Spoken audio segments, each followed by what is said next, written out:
Keith Smith, Yahoo Sports, covers the NBA. We're going to talk a little Sixers, Raptors. Zion's playing tonight. Did you hear? No, actually. That's news to me.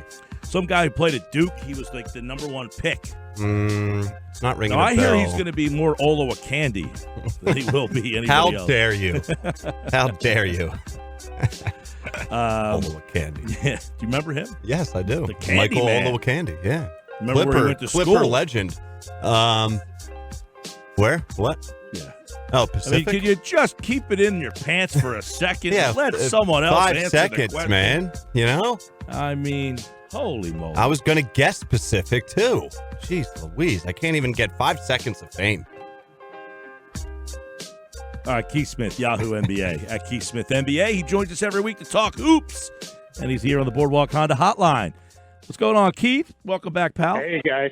Man, I missed out on some quality Michael Candy talk. Yeah. How did he get to be? What did he do to become the first pick? What kind of camp did he have? You know, like the combine at the NFL. Did he have like 100 million reps or something? Like out of Had to nowhere. have been a down year. Ridiculous. But he's no Zion, that's for sure. Tall, man. Pays to be 7 foot tall. Yeah, right. So Zion's returning tonight. What are and I've been one of the guys to say, look, I'm not hating on the guy. I think he's going to be maybe an all-star, level player. I don't think he'll ever be able to live up to this hype, unfortunately, that is being put out there for him. And I think it's unfortunate for him, but I don't know that his skill set is the kind of player that is going to transform a franchise. Yeah, we'll see. I'm kind of leaning the other way. As long as he's healthy, that's obviously the great equalizer there. As you guys are well aware with a talent like Joel Embiid. If you're not healthy, it doesn't really matter how good you are because availability is the best ability. But for Zion, my comp from day one with him has been Larry Johnson when he came out of UNLV. Big, strong guy, fast, but could do a lot of things, had a lot of skill, could handle the ball, pass, shoot a little bit, and, compare all that with the incredible athleticism. That's who he reminds me of. And, tonight we're going to get to see the first flashes of that in a real game.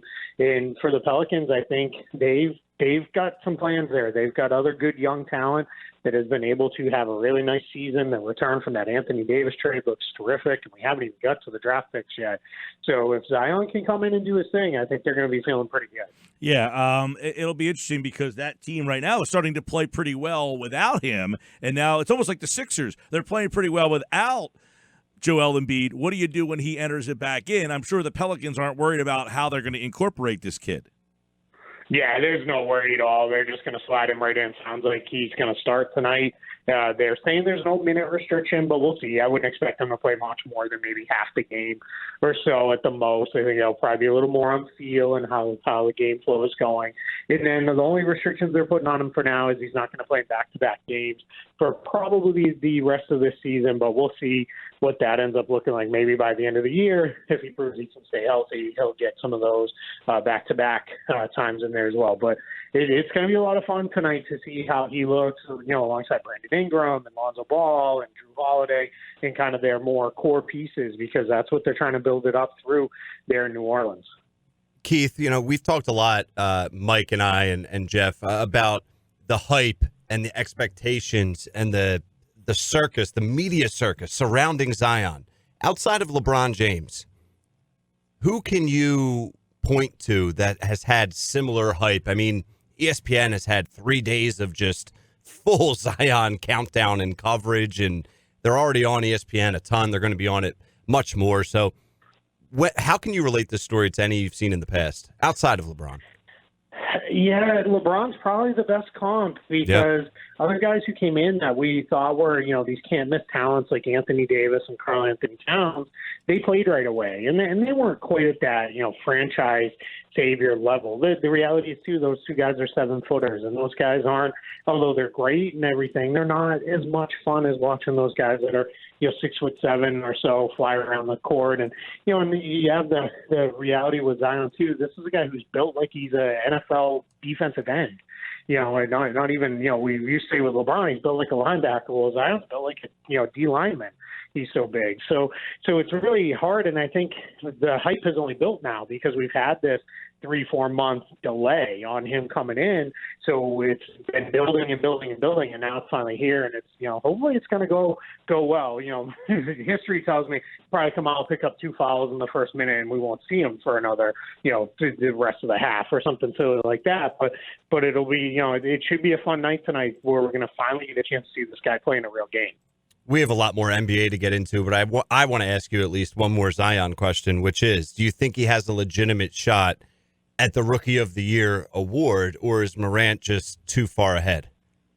Yeah, I was asked this question earlier today, and I think with Ja Morant is, one, he has played so well that he has built such a massive lead. Zion would have to be, at this point, absolutely dominant. He has to come out and in the games he plays average, 30 points and 15 rebounds a night, all in victories and those kind of things, because I think we're only going to get him for about 30 or so games.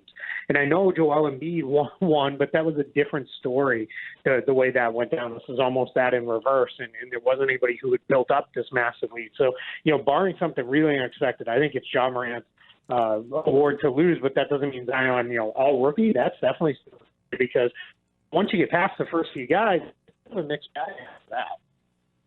All right, Keith Smith, and that, by the way, who the Pelicans play tonight? It's Pelicans. Spurs, right, exactly. And they're 2 teams fighting for that 8th spot right now in the Western Conference. Let's flip it over to the East. Obviously, Sixers and Raptors tonight. Are you watching this game a little differently because of Ben and the way he's played and the perception that he plays much better against the lesser teams? He has torn it up against the Nets, the Knicks, the Bulls. He won Eastern Conference Player of the Week playing against a weaker group of teams.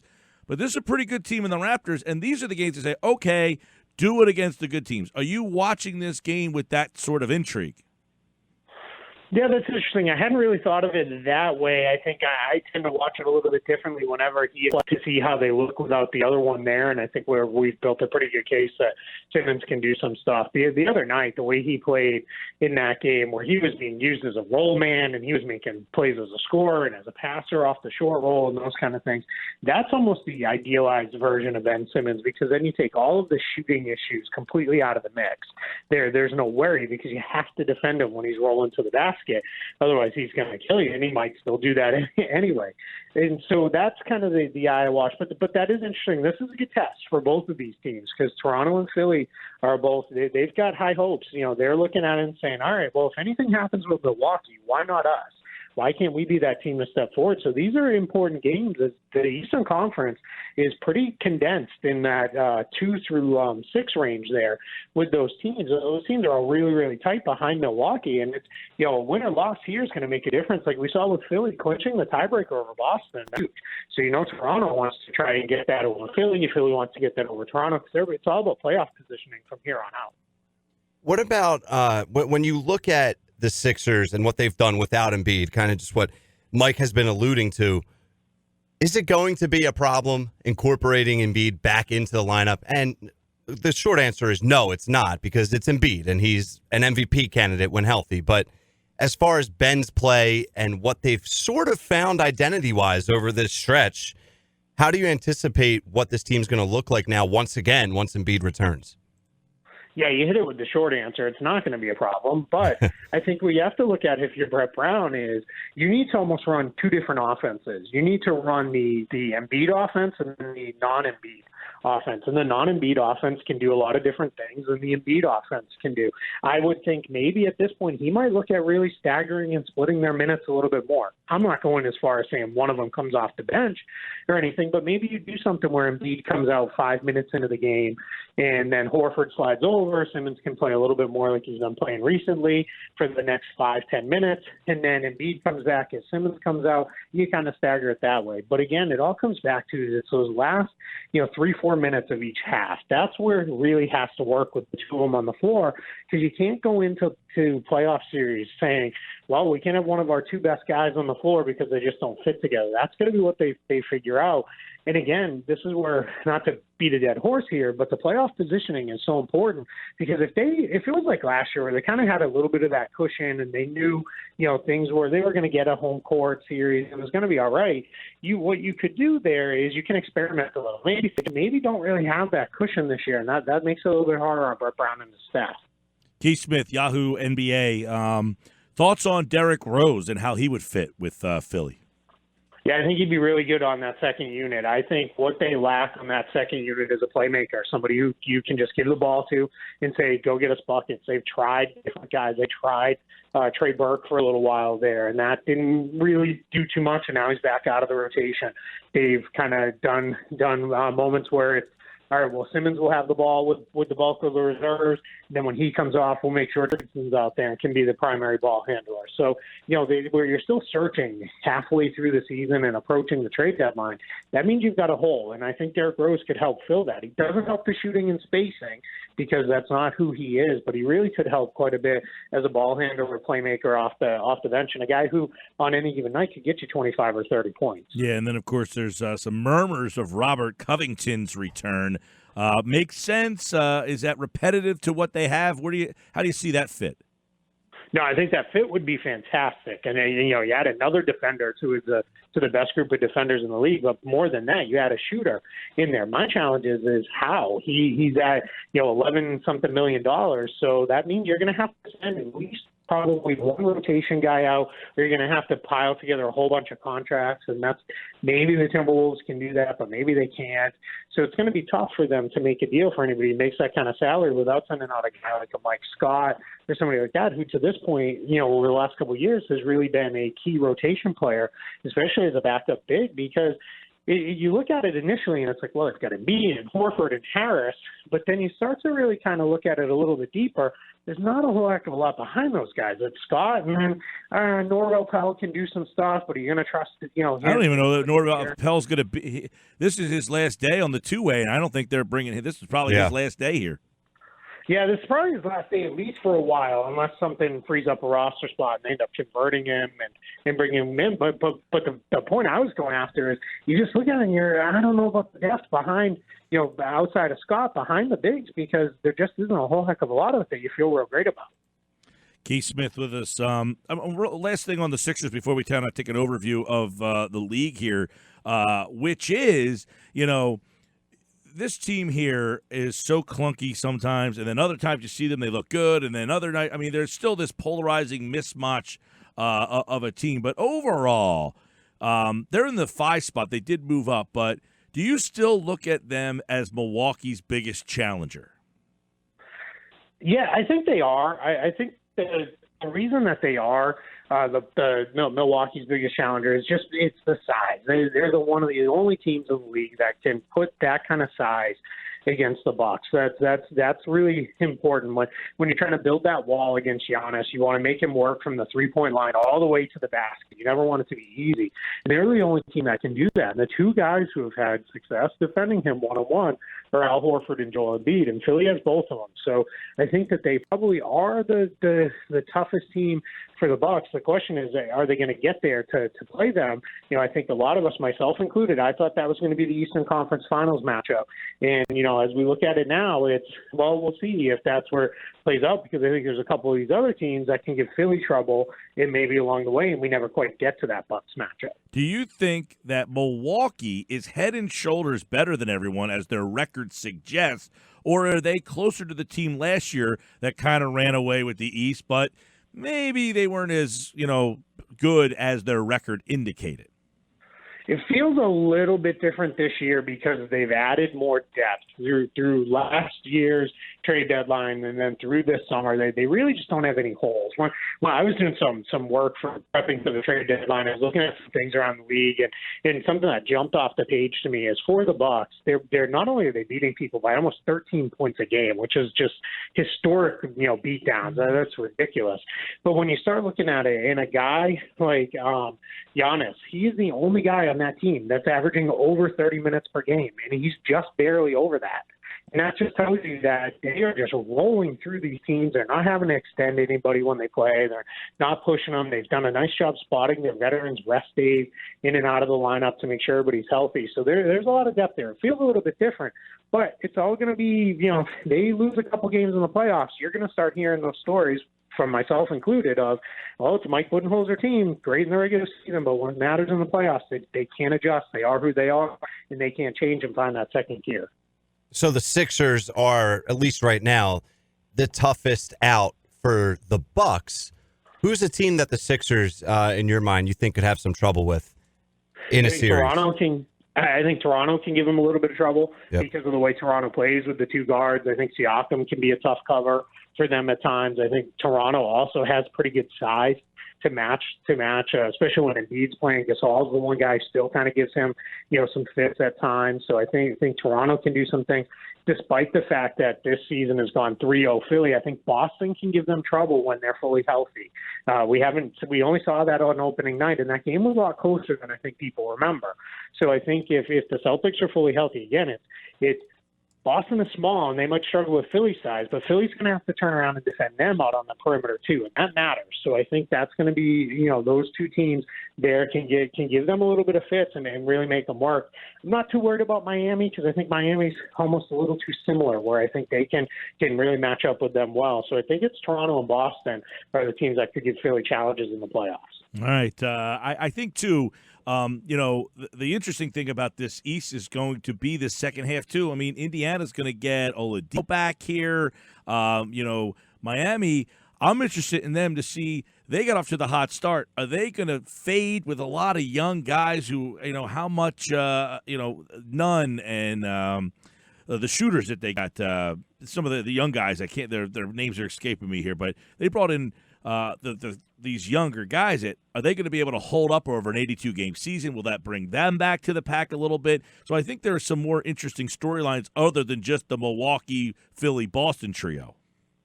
Yeah, there absolutely is. The East, 2 through 6 is really good, and that's not to really count out Brooklyn and Orlando, who are going to likely get those last 2 playoff spots, but they're just not really as interesting. They're probably around and out. Brooklyn's really built for next season, and they have been all along.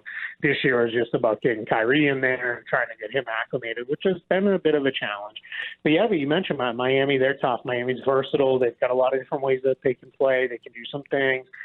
Duncan Robinson and Tyler Hero, those are the two guys I think he's looking for. Yep. Yeah, those two guys, can really shoot the ball. But, it's a question. Anytime you've got young guys, are they going to hold up? Are they going to be able to, do it when you get into the playoffs and you're playing these high-level, ridiculously intense games every other night? That becomes a challenge for those guys to figure it out. So we'll see what that looks like. But this is the deepest the Eastern Conference has been in years, and it's been building to this. We've seen these teams incrementally improve over the last few years, and it's all finally coming together for all of these guys. So I think they're going to be pretty tough. And in Indiana, you mentioned it.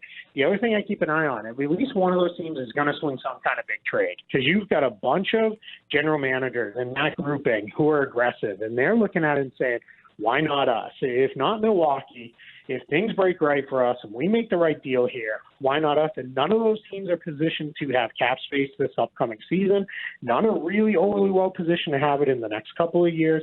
So I wouldn't be surprised if they swing a bigger deal now as opposed to waiting over the summer, because then it's a chance of, well, let's get after this now. And even if it doesn't work out, at least we'll get a jump start on the summer. Interesting. Real quick on the Western Conference side of things, it's been really the Lakers. Denver was there. The Clippers, won 4 straight after struggling a little bit. Utah in the mix. But do you feel that the Lakers are the definitive best team in the West, or do you think that one is going to be up for grabs? I think it's going to be a little more up for grabs than the East is. I think to this point, the Lakers have been the best. But what you're starting to see with the Lakers is you can see a few cracks in the foundation there. They just don't have a ton of depth. Their depth it's all very similar. It's all guys at the same kind of positions. They're lacking bigs, more at the 4 position behind Anthony Davis. Kyle Kuzma, he just really hasn't fit great with those guys. He's not getting the rest. It doesn't look like he's overly comfortable being a guy who's coming off the bench every night in and night out. So that's been a bit of a challenge. So I think, teams like Denver, Utah, Houston, they feel pretty good that if they can get there, they can do that. And that's not to mention the Clippers. I think the Clippers are basically treating this regular season like a been there, done that team, even though they haven't been. They're just kind of throwing games away left and right. They're going to throw one away maybe in Atlanta tonight because they're not playing any of their guys. And the reality is for them, it's all looking to the playoffs healthy, and then they'll just sort it out from there. And if they do, well, they're probably the biggest challenger to the Lakers almost no matter what seed they come in at. When you look at the trade deadline, there's always the same 5 to 10 names that are constantly being reported as pieces for trades. But, Keith, if you have to go a little bit outside of the box, is there any type of trade or big name that has not been thrown around too often that you could see being traded?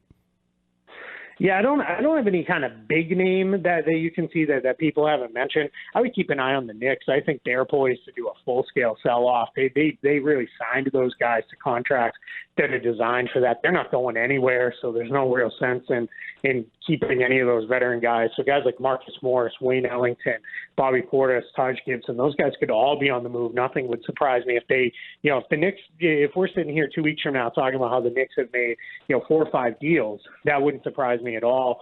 There, I think Robert Covington will get moved. There's enough teams chasing him that I think the Wolves are going to be able to build themselves up a little bit of a bidding war and get something done with a guy like him. The challenge for a lot of these other big names is the really good teams are not in a position necessarily to have the contracts to send back without really gutting their team or those kind of things. So a guy like Kevin Love, there's only a couple places that can reasonably make that kind of trade. Here are things that I probably get the questions on Twitter more than anything, like Kevin Love to the Rockets or Andre Iguodala to the Rockets. And you look at it, it's like, well, who's Houston trading to match salary on those things? This isn't NBA 2K where you can, fire it up, put 2 names on either side and press force trade through and just be if good only with it was. Move on. There are trade rules we have to live under, and it has to work. Otherwise, it's not going to be allowed. All right, the NBA season kind of heating up now as we get to the All-Star break here shortly for them as well. The NHL All-Star game coming up. The NBA will follow their trade deadline February the 6th, though. That's the one difference. The NHL February 24th. The NBA February 6th, so that's coming up in like 3 weeks from now. Actually, you got to you're going to start hearing names very quickly here. Keep an eye on the Sixers. Obviously, they play the Raptors tonight. Good one in Toronto. And Keith Smith, Yahoo Sports, at Keith Smith NBA. He joins us via the Boardwalk Honda hotline. Thanks, pal. Absolutely. Thanks for having me. We'll talk to you next week. Buddy, as the NBA season really starting to kick into form.